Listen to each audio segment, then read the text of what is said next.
welcome everybody to Ask Our Experts, our next, well, I want to say episode because we're filming this, but next event. We're very lucky to have Frazer Havez from BUF Architecture to join us today to talk a little bit about your projects, how you work, and some questions from some of the people that have sent them in and from our audience. So just to get started, how did you start your journey into architecture?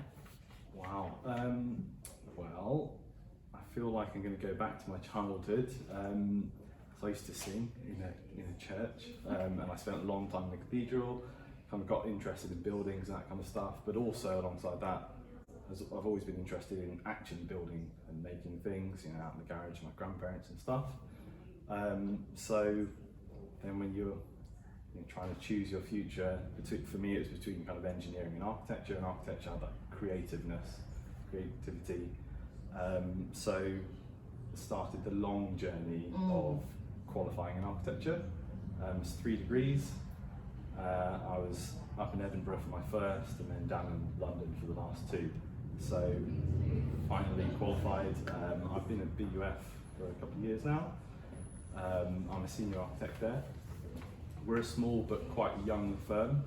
We're 4 years old, and I think we've all come from good practices in the past and come together to sort of try and provide the same services you might get in an international practice, but on a small scale.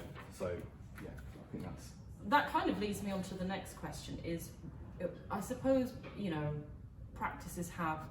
Does your practice specifically, do you feel like BUF has a specific style? I know some people sort of stay away from that and they say, no, we don't sort of have a specific style because, we're always led by the clients. But I think inevitably in design, you bring something of yourself to your work. Yeah, I'd like to think that people come to us because they like our work. So we would probably say we're unashamedly modern, contemporary, but we're interested in how that then stitches into the wider environment, the context of our projects. Obviously that's driven by what our clients want, but we'll always try and go to them with our ideas and then let them shape those with us. So it's a kind of collaboration between us and the client. Yeah, and I think those are always the best kind of relationships, is when it is collaborative and people kind of can bring input from both ends.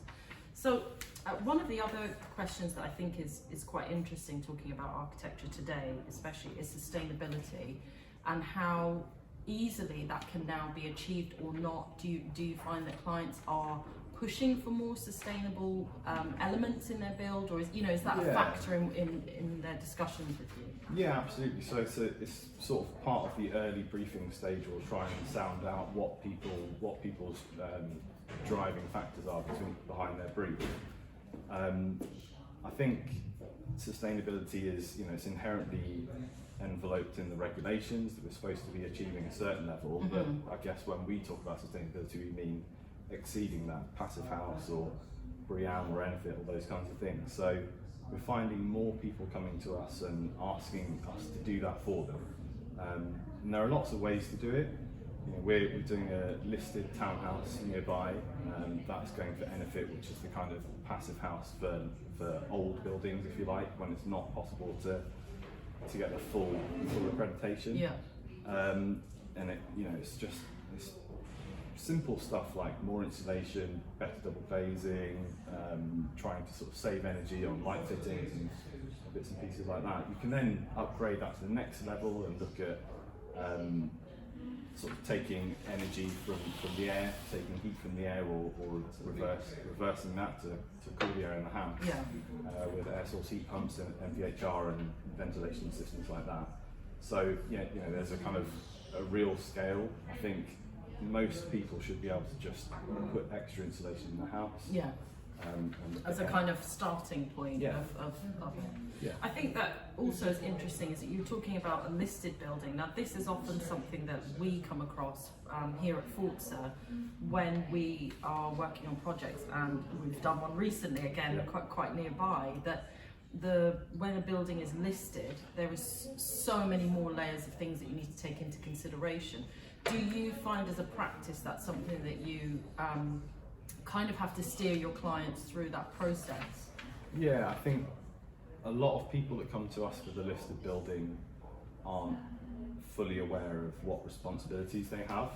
So from the outset, we'll try and sort of try and tell them what hoops they need to jump through to get to where they want to be, and what is feasible for that building or not. You know, some people come with a listed building that's perfectly preserved from the 1800s, and they want to sort of gut it, strip it out, and sometimes that's not possible. Yeah. So we've got a duty to try and steer them in the right direction. And actually, a lot of the time, the beauty in the building is the sort of historic features.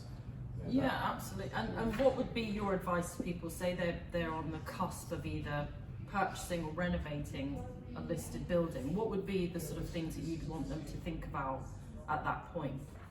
I think to take a step back, they've got to be aware that they need listed building consent for all those changes.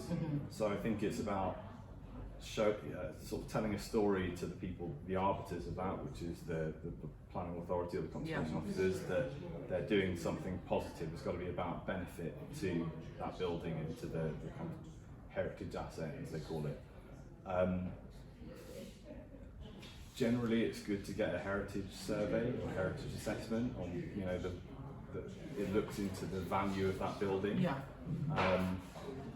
I wouldn't say you have to try and keep everything. I think you should be trying to work with the building, but you're trying to adapt that to modern day needs often, and I think that's a kind of good selling point, as long as you're showing that you're doing it in the right way.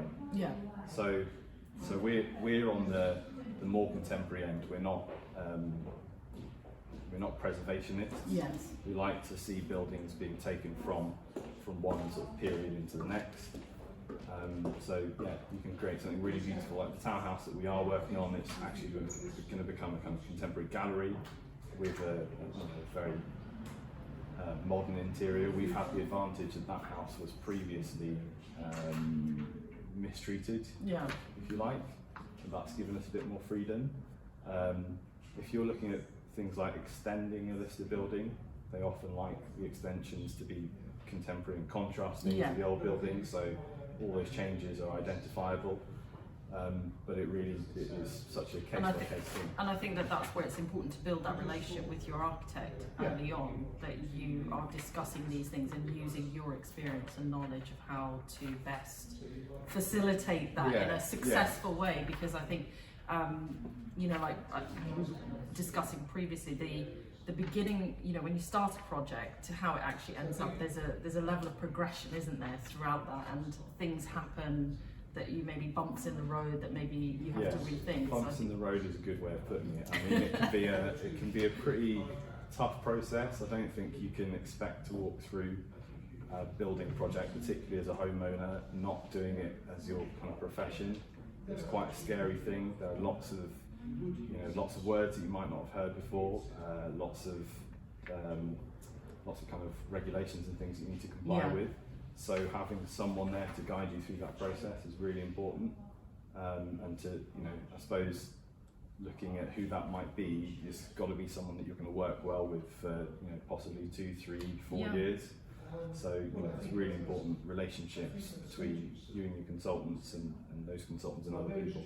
Yeah, I think that's something that we often try and, you know, working with architects as well as the end client, is building up really good relationships, because people, I think the more you can communicate clearly, you're going to end up with an end result that everyone is ultimately very happy with. So sort of speaking about communication, I think a good question to ask is, especially for people at the cusp of a project, is how would you describe a good brief? You know, I know it doesn't need to necessarily be that we want, you know, exactly what they're going to get at the end, but how do they begin that brief process to you from your perspective? I think it is a combination of those practical, you know, functional aspects of the project. So you've got, you know, I need an extension because I want to do this, but I think it's often the because part that is more important. What are you trying to achieve, not what spaces do you want? So we sometimes get people come to us and say, you know, I want an extension. Naturally, we look at the house and go, well, if you just made these Yeah. subtle tweaks, it'll work for you and it'll be a lot better. So yeah, we're never trying to drive for the biggest project possible. We're not there to try and extract money from people. We're trying to make the best use of their funds and their what they've already got. So yeah, I think a brief has two aspects. There's the functional stuff, and then there's your desires. The desires are the most important Kind of part. the emotional aspect of it, because you know, People's homes it's your home. it's usually the biggest, most expensive thing you'll ever own. You're going to spend a lot of money on it. So it's really important that the end result is right for you. Yeah. Amazing. Kind of, this is a how long is a piece of string sort of question, but you know, it's the sort of budget question which we often get asked. You know, when we're talking to clients, we sort of say to them, "What's your budget?" And people are always very hesitant to commit to a figure. Understandably, you know, like I said, especially with, you know, even a bigger part of that project being the build itself. But I think from our perspective, and I'm sure you share the same view, that the budget is there to guide. We're not aiming to go past it. If anything, we're hoping to present options which fit within that budget and give you tick all the boxes for you. So how do you kind of manage that with clients, the budget question? Everyone's different. Some people will be really upfront with you and say, that's my maximum budget, I cannot go over that. So you've got a really clear number. Some people are happy to spend as much as they think it's worth. They might not want to share that money, or that sort of budget target, or whatever you want to call it. From my point of view, it's the same as you. It's much easier if we know roughly where you want to be, because that gives us a gauge of the right types of finishes, or how much extension, or how much, you know, the size of the house, or whatever it might be. So I think, you know, it's everyone's prerogative how they choose to guard their money. But from our point of view, it's just nice to get everything out in the open, so we've got a clear idea of where we're heading. Yeah. And that probably comes back down to relationships and trust, and you need to be working with people you trust to do the right thing for you. And that are listening to what you kind of want to see happen in your project. I think the sort of we've got to cover something of COVID and the pandemic, and I think an interesting thing that's sort of come out of that is the shift in the way we're living now. So not only just the extensions, but many people are now living in multi-generational homes where they've now brought older relatives to actually live with them, so that they're, you know, not separated from them. How do you sort of envisage the new sort of getting rid of the kind of granny annex kind of idea and creating spaces that kind of work a bit more, you know, in a modern way, rather than just at the end of the garden there's something the granny's put down there? It's a tricky one because, you know, it's all quite a new situation that we're in. I mean, we've been in it for a year now, but it keeps evolving. What we find is that younger generations, people that have kids, tend to need to be at home to look after their kids, but they're also trying to work, and that's really hard. So they don't want their parents pushed away and put in the corner. So yeah, I think the way that we're using our homes at the moment is kind of unrecognisable to a couple of years ago. Everyone is asking for a home office or a space to work. So I think you're also finding quite a lot of downsizers, the retirees that also want to come closer to their family. It makes a lot of sense to move in, so you've got your parents nearby. You're pooling resources as well. You know, property absolutely. is expensive ultimately, isn't it? So also, houses are being designed now with the future in mind. So trying to future-proof your house. You might be able to live on one story, for example. Planning and so on and so forth encourages you not to have steps up to your front door and stuff like that. So yeah, I think we'll see how it unfolds, but yeah, I think so many more people are considering that kind of how to really use space efficiently and the kind of modern way of looking at a home is like you said, it's now completely transformed over the last 18 months. Absolutely. Right, well, I'm going to throw it out to our audience if they've got any questions. So no pressure, people. Yeah, has anybody got any questions for Frazer? Yeah, just kind of moving into the sustainability side of things. So we work in domestic and commercial utilities as well. And obviously, there's building regulations going to plan to come in by 2030 that all new homes have to be built with smart electrical charging points. So obviously, that's going to be part of a challenge as well for architects. Yeah, absolutely. I mean, there's big questions with how the kind of infrastructure for that works, and I have to admit it's not something we've ever been asked to do so far. But maybe that's going to affect the way that our streets look. If you're going to have charging points and posts, and can we find nicer ways to do things like that as well? So yeah, there's also, I suppose 10 years ago there was a lot of eco bling that would get stuck on houses. Or property That's in a general. good phrase, eco-bling. So that kind of Oh yes. token gesture, so, you know, it's all great, but I think amongst architects who didn't have an amazing understanding of what sustainability really was, popping a green roof and some PV panels on top of a building was seen as like, right, we're sustainable now. But there's a lot more to it. And I suppose there's also the considerations of the life cycle of the building as well. Do you need to knock things down? Can you make them last longer?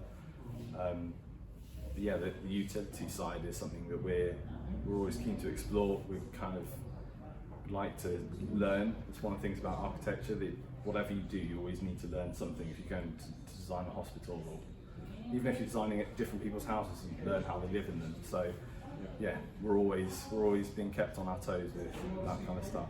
So we're just noticing like consumer demand for EV charging points to be installed in homes is just going up. It's almost up 400% at the minute. Yeah, it's interesting. So obviously the people moving towards electric vehicles wanting to charge them at home. Yeah. Yeah, I think that is going to be the sort of shift in the home, and that sort of front part of your home, in fact, is these charging points, because again, it is, you know, there's so many sort of pledges that are going to happen that petrol cars, you know, we're all going to have to move to, you know, slowly to electric, whether we like it or not. That it's, a couple of years time. yeah, exactly. So it is going to be a factor that we all have to consider, like how will we charge these vehicles? I think it can be fascinating because, you know, if you look out on the street here, we've got loads of petrol and diesel cars. Yeah. But what does that mean across the whole city? At the moment, there's, you know, like, I don't, you'll probably know the figures better than me, but there's, you know, one of those power posts every other street, or you know, one per square kilometre or something like that. If they're required everywhere, that's going to be a big kind of urban change as well. Yeah. So yeah, it's an interesting thing to see what happens. Amazing. Well, I'm going to round it up and say thank you so much for your time today and sharing your journey in architecture and your knowledge from BUF, and we look forward to seeing you again in the showroom. Thank so you for thank you having very me. much. Cheers. So give me a round of applause.